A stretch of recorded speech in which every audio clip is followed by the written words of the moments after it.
You're listening to the Monocle Daily, first broadcast on the 7th of October 2025 on Monocle Radio. 2 years since October 7th. Where does the Middle East go from here? The UK's Conservative Party strikes up a mournful chorus of Abide With Me. And how do you teach literature to people who don't read? I'm Andrew Muller. The Monocle Daily starts now.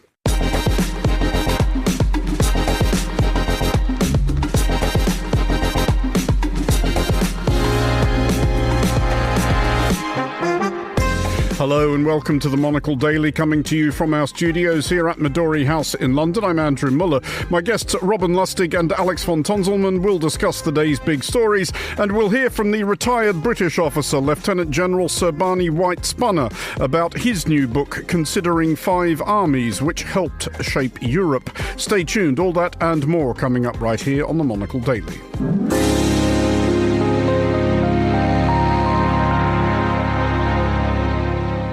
This is the Monocle Daily. I'm Andrew Muller, and I am joined today by Alex von Tonzelman, historian, author and screenwriter, and by Robin Lustig, journalist and broadcaster, former presenter of The World Tonight on Radio 4. Hello to you both. Hello. Robin, I understand that congratulations are in order. You are going to write a non-fiction book, which both myself, Alex, and indeed your own personal experience will confirm is a surefire ticket to riches. Oh, absolutely. I'm determined to make my fortune. No, I've signed a publishing contract to publish a book about which I don't want to say too much yet, because it's not going to appear for several months. But the bulk of it is already written, so the hard bit of it is done. The hardest bit actually was not the writing, it was finding a publisher prepared to publish it. But anyway, I've succeeded on that, so yes, thank you for the congratulations. They are incredibly well deserved. Can you give us any indication of when we may be able to invite you onto Monocle Radio to talk about? Put a note in your diary. It's due out in May or June of next year. So in about October 2032. You're very cruel. No, I've just been an author, Robin. I know what happens. Alex, you have been producing work for a lesser broadcaster. Please explain yourself. Yes, I apologise for this, but I mean, roll on more Monocle. I have a new show starting on BBC Radio 4 today, and Deadbeats. I know, I'm sorry, which is History's Toughest Heroes. It is a sort of spin-off of our show History's Secret Heroes, presented by Hannah Bonham Carter. We're now looking at the toughest heroes. Mm-hmm. So this one is narrated by Ray Winston, because he is tough. He is. So this and he sounds tough. He does sound very tough. So I think he had some fun with the script. So it starts today with Peter Freuchen, who was a Danish Arctic explorer and pioneer. A rather extraordinary man, actually. I mean, it's very much worth listening to. And even I haven't yet heard it in Ray's voice, and I'm quite excited to hear him narrate some of these very gnarly exploits of dealing with frostbite in rather visceral manners. But also, Freuchen ended up very famous at the end of his life because he moved to the US and he appeared on the famous TV show The $64,000 Question and won. So that is quite the life. Yes. Have you considered doing a series, and you can have this idea for free, on history's most effete milquetoast heroes? Yes, well, absolutely. I don't know who you'd get to narrate that. We're into all potential adjectives. I shan't name names for who might narrate that yet.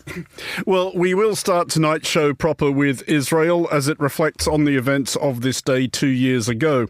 On October 7th, 2023, Hamas and other Palestinian militant groups broke out of the confines of the Gaza Strip and killed nearly 1,200 people in Israel, most of them civilians, and kidnapped roughly 250, some of whom remain in captivity. Israel's response, still ongoing, has been merciless, by the estimates of Gaza authorities, killing around 65,000 people and injuring 165,000. While many of those may well have been combatants, many weren't, and that amounts in total to 10% casualties among Gaza's total pre-war population. As of this broadcast, talks towards a ceasefire are ongoing in Sharm el-Sheikh. Robin, 2 years ago, would you have expected the situation round about now to look like it does? No. I knew that there were going to be terrible consequences immediately after I learnt what had happened on that awful day, but I don't think anybody could have predicted the scale of the Israeli response, the length of the conflict that would ensue. This is the longest war that Israel has ever been involved in. By some distance. By some measure, yeah. I was in no doubt at all. I mean, as you know, I was at one time a Middle East correspondent. I know that part of the world relatively well. I was in no doubt at all that Israel would respond militarily. But, as I say, the scale of the response, the scale of the devastation, both the human loss and indeed the material loss. I mean, the pictures coming out of Gaza still have the power to shock in the way that very little else does. Alex, it's probably unknowable thinking exactly what Hamas were thinking before October 7th, largely because most of the people involved in the decision-making that led up to it are no longer available. But is it imaginable that this is what they anticipated or wanted? Gaza in ruins, Hamas more or less destroyed, and many of Hamas's what they would have thought of as their allies severely incapacitated at best. The Islamic Republic of Iran, Hezbollah, the Houthis, Bashar al-Assad, among others. It's not surely a result that anyone would have rationally wanted. I think the only possible corollary to that is to say that possibly this wasn't an especially rational move, but rather a strike that they felt they could carry out with the means that they had. It surely, I mean, rather like Robin, I remember on that awful day 2 years ago, and it really was, first of all, just the absolute complete shock of what you could see happening that was so terrible, but also that underlying feeling that what came after would also be terrible, and would really cause devastation. But the scale of it is so extraordinary. And I mean, surely anyone rationally looking at that situation would have predicted that Israel, as we clearly both did that day, that Israel would respond incredibly strongly, which is why it wouldn't have seemed like a sensible move. But as I say, the only thing I can think is that perhaps rationality wasn't the point. I've just been rereading a piece I wrote the day after the attack 2 years ago, and a point I made then, which I think has actually stood up. Nobody at the time, on October the 6th, 2023, was talking about the Palestinians. They were talking about the so-called Abraham Accords. They were talking about the possibility, even the probability, that Saudi Arabia would sign some kind of pact with Israel.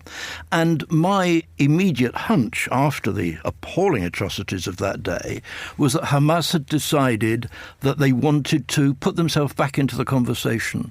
They wanted to say, particularly to Arab leaders, remember we exist. Remember we, the Palestinians, are here. Because they weren't part of any of these discussions, any of these negotiations about normalising relations between Israel and various Gulf countries.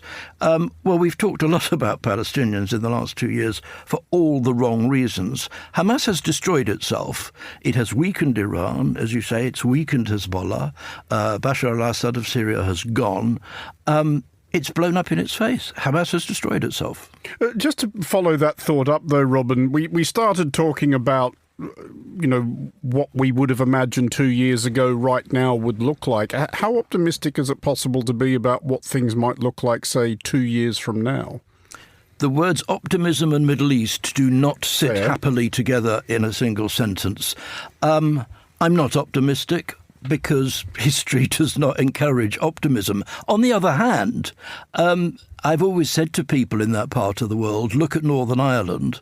It took them 300 years, but they did eventually come to an accommodation with Great Britain, which ended the violence that we saw during the 1970s and 80s and 90s.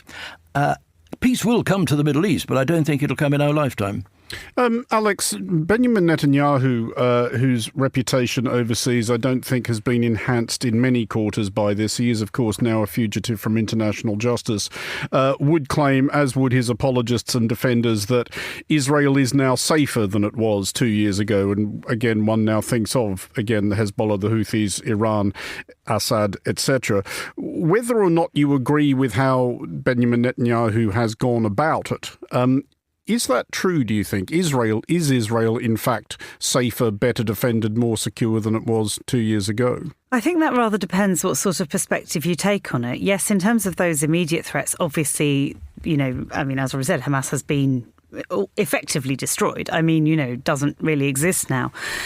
But in a longer term and more global point of view, I do think his actions specifically and the actions of the government he's presided over have enormously damaged Israel's reputation internationally. And I think it's very hard to avoid that. Look at the fact that you now have, pretty moderate European nations like France and Britain that have long avoided doing so, recognising Palestinian statehood.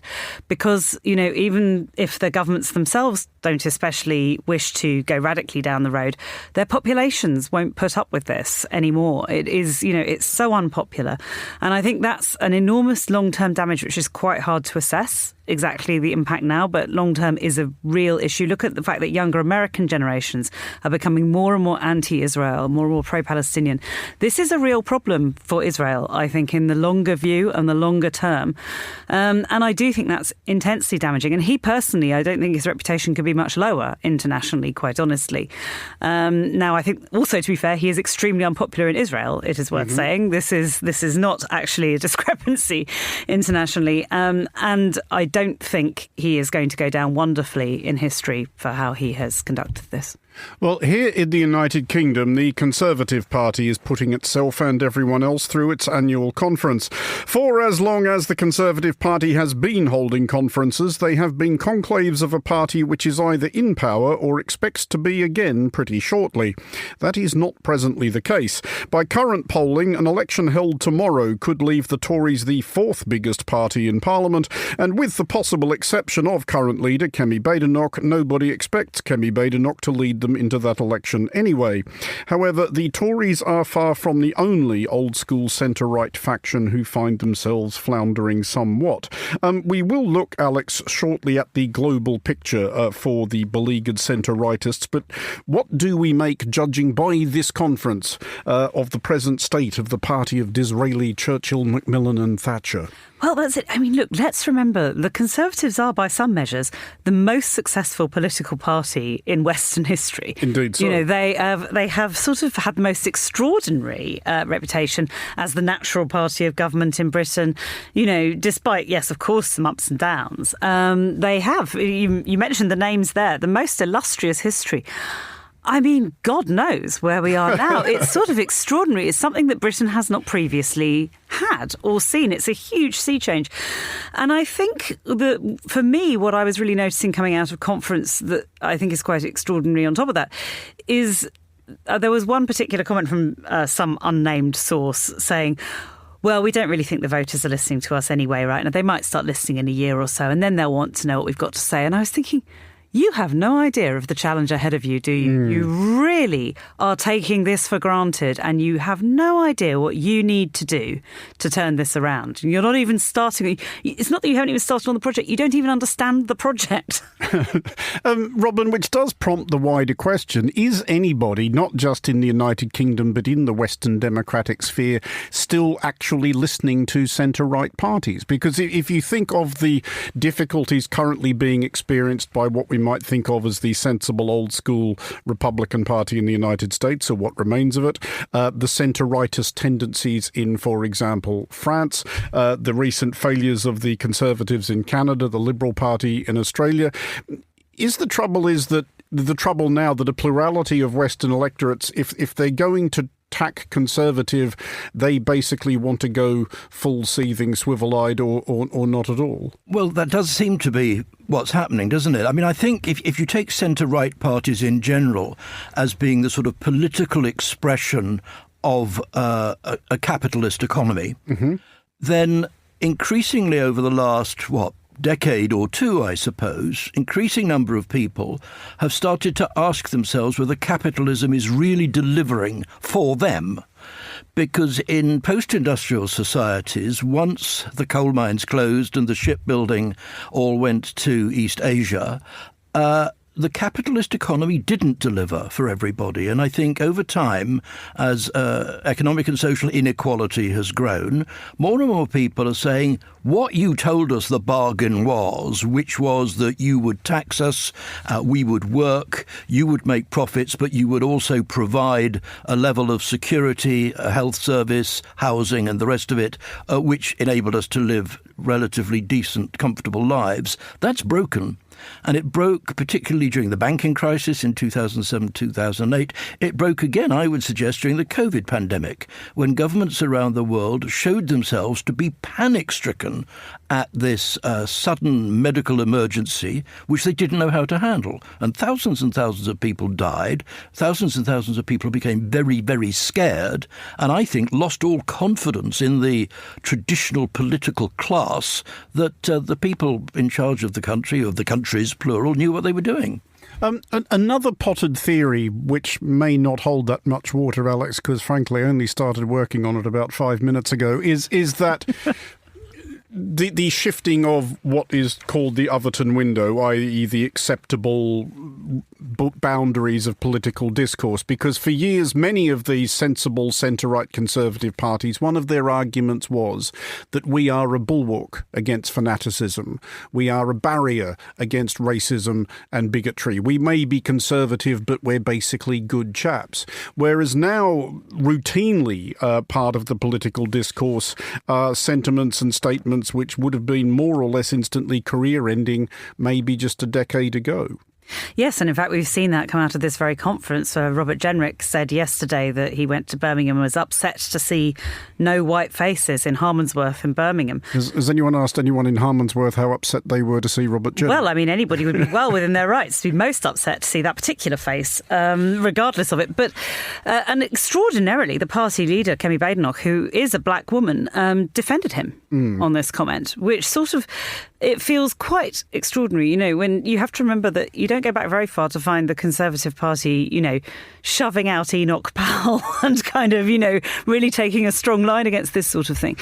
And, you know, it does seem that, as you say, that window of what is now considered acceptable has obviously shifted, and there's been a lot of factors in that.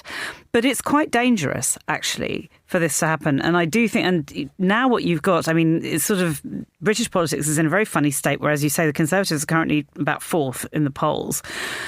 It's always been a two-party race in Britain, and now it isn't. You've got actually sort of about 4 or 5 parties all within, you know, a few points of error of actually potentially, which under a first-past-the-post system is a big old recipe for chaos. And, you know, extraordinary things could happen if that continues.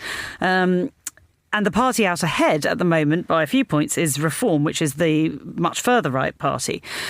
And what is sort of happening is that there seems to be a panic among the other parties, the Conservatives obviously, but actually also, to be fair, Labour, the party currently in government, to try to get back those Reform voters and therefore chase that further right view. And this is the problem with what you said about these parties trying to act as a bulwark against this kind of far right, is actually when they start to use that rhetoric of the far right, what they do is keep pushing that window further and further right and make it more and more acceptable. And we now have lots of evidence for this, that actually when you embrace those terms, you don't sort of immunise yourselves and sort of, you know, and make everything safe in the centre again.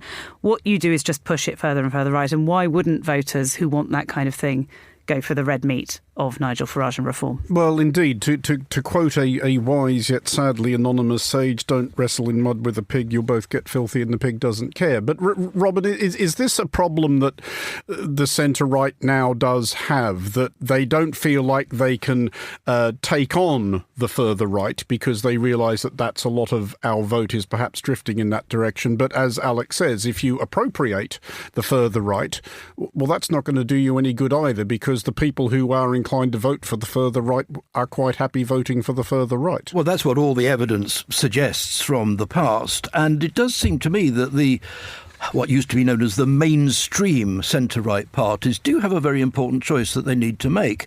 Are they going to stand on the ground which they have been standing on for decades past, or are they going to move out to the fringes? And certainly if you look at the Republican Party in the United States, they took a decision that they would become basically a Trumpist cult. If you look back at Republicans of the past, even no further than the Bushes, first and second, certainly the Rockefellers, the Republican Party today bears no resemblance to their Republican Party. I think the same now is beginning to, you could say the same about the Conservative Party in the United Kingdom. What leading Tories are saying now would be absolutely inconceivable to have heard from Tories even 15 or 20 years ago. Absolutely inconceivable. Enoch Powell, whose spectre was invoked earlier, would barely have raised a ripple at the current Tory conference if he'd stood up. What's being said now makes Enoch Powell sound like and given it reasonableness. Given it the full rivers of blood, although possibly his audience wouldn't have understood the classical reference, a point to which we shall return later in the show. But just finally, on this one, Alex, if I was to briefly give you what is possibly the worst job in the world and make you the senior political advisor to the British Conservatives or a centre-right party of that ilk anywhere in the world right now, what would you actually advise them? Well, I would advise them that I do think, looking at history, there, even when you've seen this kind of collapse into the far right that, for instance, happened in the 20s and 30s across a lot of places, it was a very, very tough time, actually, for centre-right parties. But the ones that sort of came out of that period with some dignity are the ones who understood that they had to stand up for democracy, the rule of law, for decency, for moral values, and actually reasserting that, no, it might not win you this election, but at least it'll allow you to look in the mirror in a few years' time. It'll never catch on. To the United States, and encouraging news for anybody presently performing the little heralded journalistic task of editing book reviews. A decade from now, you could be running a major news network. Such is the trajectory described by Barry Weiss, now editor-in-chief of CBS News, which has enabled that appointment by spending $150 million to buy the former Wall Street Journal and New York Times staffer's generally conservative Substack, The Free Press. Reports suggest that the reaction among CBS News employees is some way short of hanging bunting. Robin, how would you rate your own level of overjoyedness at these tidings? Not a lot of overjoyedness, I'm afraid. Quite a lot of underjoyedness. Actually, it does relate to what we've just been discussing, because one of the things that any nascent political movement knows is that they have to capture the means of communication. Mm-hmm. The first thing that any coup leader in any military-run state does is seize the radio station. If you seize the means of communication, if you control the flow of information, then you are halfway there.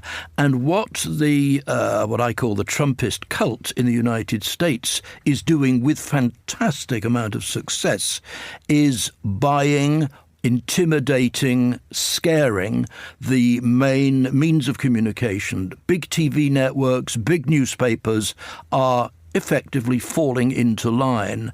And that is as damaging, I would argue, as what we've just been talking about, traditional centre-right parties beginning to move onto far-right territory. You look at the Washington Post, you look at the Los Angeles Times, you look at NBC News, you can go down the list of media organisations which have buckled under pressure from the Trump administration. He's now suing the Wall Street Journal for, I think, $15 billion. He's suing the New York Times for $10 billion. I mean, this is crazy stuff, but he's frightening them, he's intimidating them, and it's working. Does that seem like what this is to you, Alex? This is sort of preemptive kowtowing by CBS, and Trump has, of course, had his run-ins with them before. Yes, I mean, I think it's pretty obvious across the board that Barry Weiss, who was an opinion columnist and, runs a Substack, which they've just paid this extraordinary sum for, which obviously doesn't reflect its value. It's obviously a sort of political purchase. This is the point. She isn't a woman of a lot of experience. I mean, this is the other thing that, CBS is a pretty serious network with a lot of extremely highly qualified professional people working for it. And, this Substacker has been kind of slotted in at the top with someone with absolutely no experience of running that kind of newsroom or any sort of comparable media organisation really at all. And it's very obvious that the reason she's there is entirely political and about her political views. And, so either CBS executives are cowed, as Robin has described, or they just agree with her. I mean, it would be nice, would it not, Robin, and this is a question, a fairly self-answering question, if they'd spent $150 million on actual journalism instead? Yeah, wouldn't it just? I mean, there is a real crisis now for journalism. I've just been reading a book called The New Censorship, which argues that whereas in the past censorship was governments passing laws saying you can't say this, you can't say that, and throwing people into prison if they contravened the law, what we're seeing now is a different kind of censorship, which is partly actually self-censorship as journalists try to accommodate the new reality, and is partly what we've been describing, which is the purchase of or intimidation of media organisations by state organs. So we are in some kind of crisis, and one of the big problems I think that all of us as journalists face is how we deal with this. Do we call it out? Do we resist it and lose our jobs as a result? Or do we try and make our peace with it and try to find a way which enables us with a relatively clear conscience to continue to do our job, but within this new reality? And just finally on this one, Alex, I wonder if that CBS and other such networks are making the same kind of mistake that those old school centre-right parties do in trying to prize off an audience which isn't naturally there, because a recent Gallup poll suggests that 51% of Democrats still trust old school legacy media by and large, and they've all just switched off CBS, as opposed to 8% of Republicans who obviously weren't watching it anyway. No, they'll be watching Fox News or listening to Joe Rogan or whatever else it is they're doing in terms of the media space, or actually just sort of reading various completely wacky Facebook pages, quite possibly, or watching videos on TikTok. I mean, this is it. The media landscape has changed so radically. The book Robin mentioned, actually, The New Censorship, it's by Ayala Paniewski, who's an Israeli journalist in Britain now. It's a really excellent book, I agree. I'm also reading it. It's very, very interesting on how this landscape has completely shifted. Well, now to the always gratifying work of deriding the foibles of folk younger than oneself as the unmistakable symptoms of the decadence of a generation obviously less rather robust and noble than one's own. It has emerged that some British universities are having to offer special courses to English literature students, to be clear, who are voluntarily undertaking the study of literature to teach them basically to read. It seems that kids today, with their smartphones and hula hoops and whatnot, have rendered themselves more or less incapable of concentrating on anything longer than a few words thumbed onto a social media platform. Apologies to any we may have lost since the start of this introduction. Robin, do you despair of the kids today and the state of modern literacy? Go on. I do not despair. I mean, I remember a magazine in my youth called Reader's Digest, which existed entirely to, largely anyway, it had some very bad jokes in it, but mainly existed to provide potted versions of books for people who couldn't read long books. There were, back in the early and mid-20th century, any number of abridged versions of books published in millions of copies for people who couldn't read long books. There's nothing particularly praiseworthy. But we're talking now about people who would struggle with Reader's Digest. Well, I'm not so sure about that.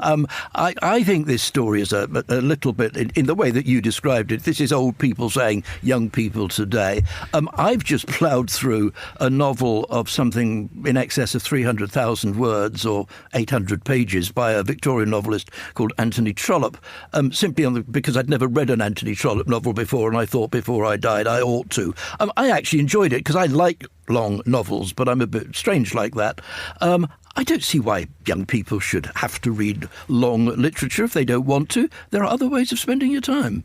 But are there other ways of spending your time, Alex, if you are actually literally studying English literature? I mean, at some point, are you not going to have to read a book? Yes, ideally a whole one. I actually think, so again, I'm going to say that I think this story, in some ways, the idea of teaching students to read long books, I think is probably, unfortunately, very necessary at universities. And that's partly because, and they do say this in the piece, particularly the GCSE, which is the qualification you get at 16 in English literature, is now so boring and so little about reading and so much about nonsense like identifying fronted adverbials that actually, these kids are just completely turned off the idea of reading. They don't learn how to read. They don't learn to read for pleasure in any way.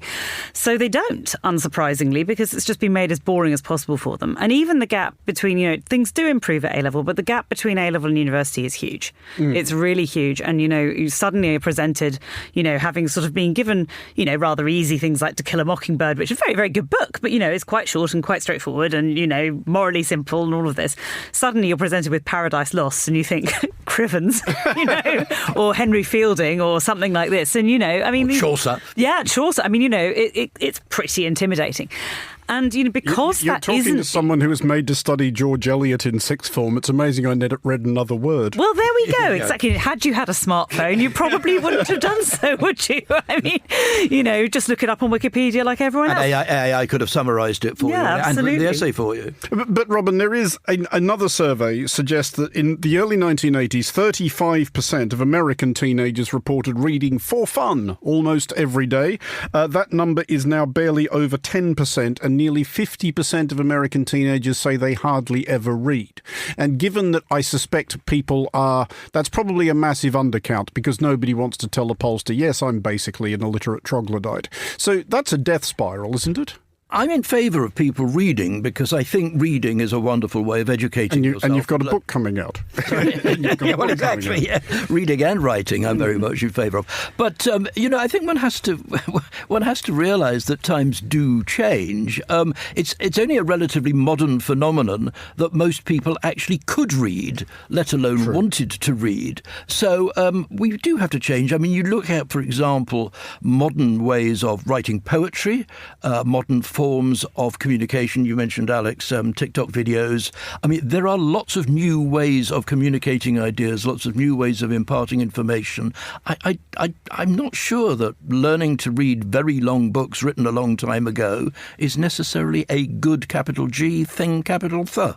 I'm going to have one last crack at making at least one of you despair slightly. Alex, you've probably seen the much circulated study of American students, and these, again, American college kids literally studying literature, shown the first 7 paragraphs of Bleak House by Charles Dickens and more or less entirely baffled by it. Now, I do not sit here claiming to be the greatest ever fan of Charles Dickens. One thing I do remember about high school English studies is that our teachers, God bless them, for our creative writing assignment in our mock exam, the question was, take your least favourite character from any of this year's set texts and dispose of them in whatever manner seems fit. Wonderful. The things that were done to Pip from Great Expectations made American Psycho pale by comparison. So I'm not a huge fan, but nevertheless, I contend that the first 7 paragraphs of Bleak House are not that complicated. They're not. Well, look, I do think there's an issue, and as I say, there is this, in a lot of countries now, a big gap between school and university, between sort of secondary and tertiary education, and I think that is actually a problem. And I think there is also a skill issue that because schools have gone down this road of constant testing on, as I say, really quite trivial things that almost are sort of pub quiz answers, really, rather than deep knowledge, and moving away from critical thinking as, for me, a far more important part of education. If you don't teach people to read critically and analyse, then sure, they won't know how to do it. We're not born knowing this stuff. You do have to be taught it. And I think there is absolutely a case for saying here that schools are not really doing this. And in the media environment, forget, reading, great literature, although don't forget it because it's very enriching. But if you're going to survive in the modern media environment, you need to be able to think critically. You need to be able to assess sources. You need to be able to read comparatively. And certainly if you're going to survive in the age of AI. And, it's interesting that for years we've all been like, learn to code. Well, forget it. No, actually, do history or English or humanity. Learn to think. Alex von Tunterman and Robin Lustig, thank you both for joining us. Finally, on today's show, for obvious reasons, Europe has given a deal of thought to its own defences these last 3 years or so. One possible advantage Europe has in this endeavour is a wealth of historical experience upon which to draw, the continent having hosted any number of invasions from without and conflicts within. A new book by the retired British Lieutenant General Sir Barney White-Spunner considers a handful of the militaries which have been fielded in Europe: the Roman legions of Constantine the Great, the Ottoman marauders of Sultan Mehmet II, the new model army of Oliver Cromwell, the Prussians who rode to Wellington's rescue at Waterloo, and the US Army who helped liberate Europe in the 1940s. The book is called Nations in Arms, 5 Armies That Made Europe. I spoke to Sir Barney earlier and began by asking whether, while serving, he had often drawn lessons from military history himself. Yeah, frequently. I think most soldiers do, because particularly in the era that I was very active, 90s, early noughties, quite a lot of that countries we were in were new. Quite a lot of the what we're trying to do was different. So I'm a historian anyway, but actually there's not that much new in the military world. So looking at how people have tackled problems before and how they've answered them is really relevant and really helpful. And that's really the genesis of the book, because my idea is actually we're facing a military situation now which is going to be difficult. I hope it's not going to be as difficult as everybody says it is, but it could be. We could be in for a dangerous and difficult time.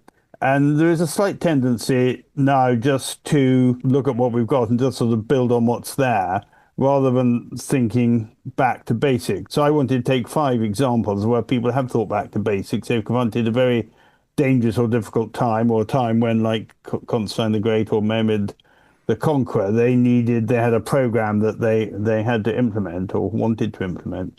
And how did they go about it? So the idea really of the book is to try and get people thinking, actually the perceived contemporary wisdom isn't always right. There's different ways of doing things. As you foreshadowed, you draw on 5 armies from European history, going all the way back to Constantine. What essentials, though, of warfare do you think don't change? What would be recognisable to Constantine or Mehmet or even Cromwell?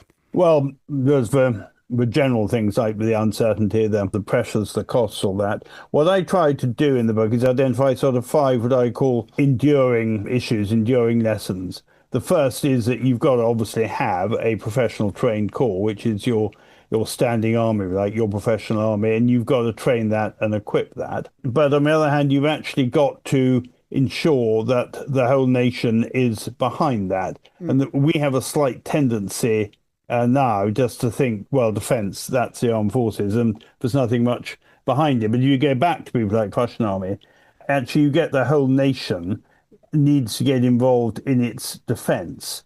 And I think what would surprise them of where we are now is the fact that actually we've slightly sort of, public attitude is the defences for the government, defences for the armed forces.